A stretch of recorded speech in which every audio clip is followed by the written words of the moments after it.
All right, so here we go. It's Friday, and we're in the studio. We're drinking beer. There is all my friends from Pure Project, Chris, Lauren. Actually, that's not true. My other friend from Pure Project just isn't here because he decided not to come to hang out with us on a Friday. It's all right. We've been having a blast with these two all week. We're getting ready to end this week with this one beer that I have never tried from Pure Project before. You see that bottle? That is such an iconic bottle. It's a work of art on its own, and we're going to try this beer. And I want you to be a part of it. So let's pour this out, and then we will get things going on the radio at the same time. Absolutely. All right. So while we're doing that, here we go. The theater for a Friday. I love it. The fact that we're going to end this week with a beer from Pure Project that I have never gotten to try. This is like, I don't know. This is high level stuff for me. I'm nerding out right now with Chris and Lauren here in the studio from Pure Project. All week we've been drinking with them, and we're even upping the glassware. Oh, look at that! Pretty gold leaf tulip style glass, and the nose. This is a sour. It's a sour. Here it is. Here's the sour. I mean, we've gone from murky. We've had stouts. We've had a West Coast IPA. Who wants to take this beer? Absolutely. I'll do the quick introduction. So this right here, this is Rose Red. We're going to be enjoying batch 6. When we first started this company 6 years ago, this is one of the first 3 beers that we produced. This is something that we believe in. Our hearts are in that barrel program. This is our ode to Belgian brewing. This is actually a Flanders-style red ale, spelled R-O-E-S, red. R-E-S? Why so? Rose Red? Rose Red. It's named after Roeselare, Belgium, where the Red Flanders ale style originated. And that the logo on the bottle there is actually the flag from that region as well. Oh, that is so cool. I had no idea. Mm-hmm. Wow. Now, where did we make this beer, Lauren? Where did we make this beer? Well, here. Excuse me. So the yeast is a proprietary blend of a Belgian yeast strain. So it goes in harmony with the style, but it is made here in San Diego. We first started brewing, as you said, one of our first beers, so it would have been in Miramar. Now we're brewing in Vista.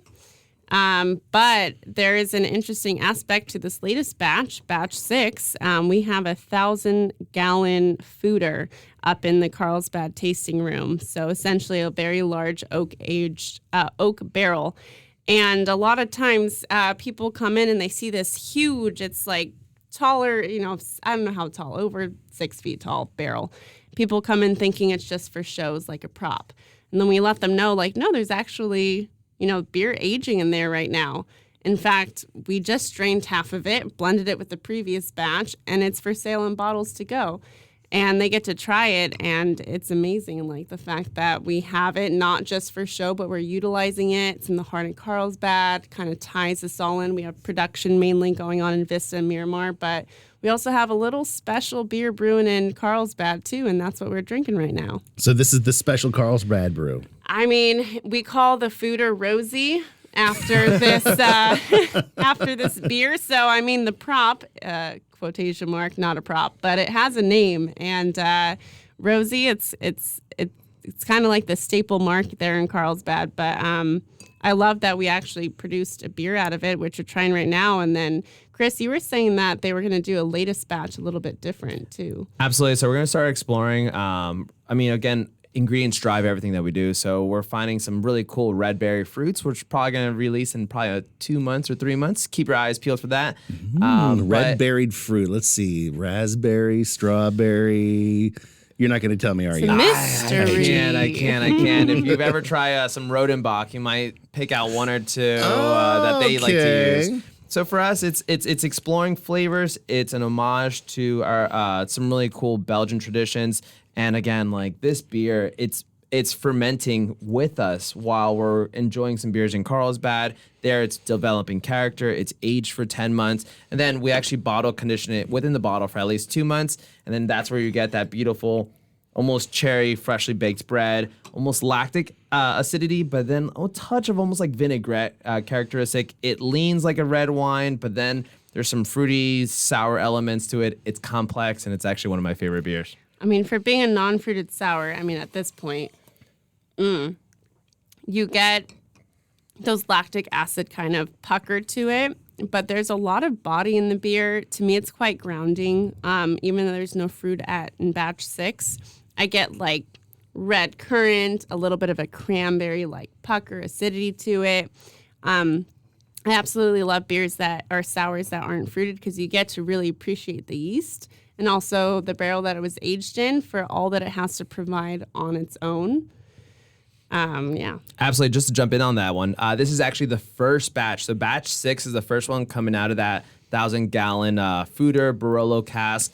From there on, we're going to do Solera style. So we'll remove 50%, fill up with 50%, and just keep on going with it. This is the first one coming out, and it's definitely the most oak pronounced. So if you're a fan of oak characteristics in your beverage, Rose Red batch 6, pick it up at any of the Pure Project tasting rooms. Such a treat. It reminds me of everything I love about Flanders, which is not something that you go to a bar normally and order off the board. You see it and you go, let's try that double IPA. But having brought this here, this is a special beer for a special occasion. So thank you for sharing it with me on a Friday. I look forward to finishing this glass and enjoying the rest of my weekend. And as we send it on out, I know, Chris, you love Leon Bridges, so I couldn't think of anything more soulful to pair with this than Coming Home. It's Last Call. It's Alt 94.9.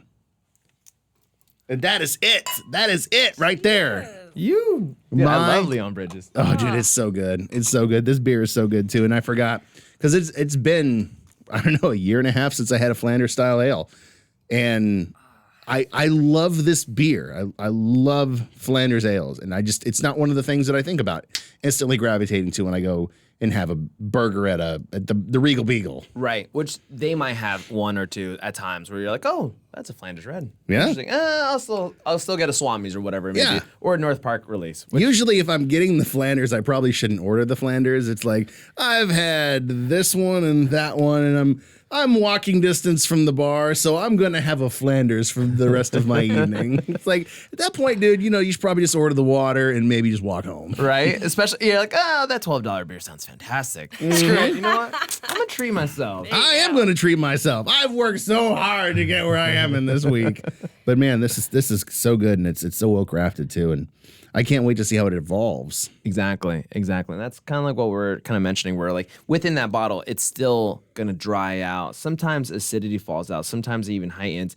It all will develop. You have a little bit of Brettanomyces, and Brett will actually break down aromatic compounds and create new aromatic compounds. So the possibilities are endless. And we've actually done it where we've tried all 5. So before this one was released, all 5 Rose Reds.